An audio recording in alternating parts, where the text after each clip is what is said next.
मनोज जरांगे पाटील यांच्या आंदोलनाला पाठिंबा म्हणून नायगाव शहर कडकडीत बंद ठेवून सकाळपासूनच व्यापाऱ्यांनी शहरात सर्व प्रतिष्ठाने बंद ठेवली।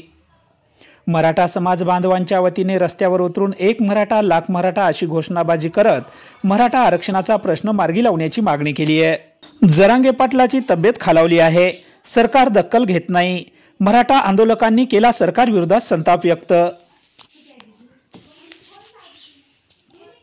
संबंध नायगाव तालुक्याच्या वतीने सातत्याने 5 दिवसापासून मुंबई येथे मराठ्याचे संघर्ष होता। मनोज दादा जरांगे पाटील यांचा आमरण उपोषण चालू आहे। मराठ्याला आरक्षण मिळावं यासाठी आमरण उपोषण चालू आहे। त्यांची तब्येत अतिशय खालावलेली आहे।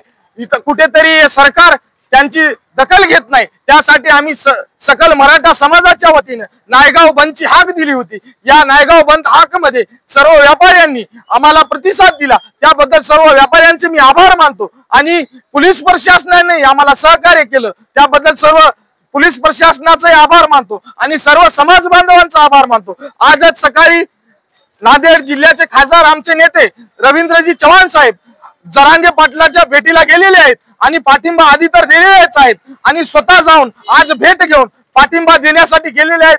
त्याबद्दल सर्व समाजाच्या वतीने खासदार साहेबांचाही आभार मानतो आणि सर्व समाजांचा आभार मानतो आणि थांबतो। जय हिंद, जय महाराष्ट्र।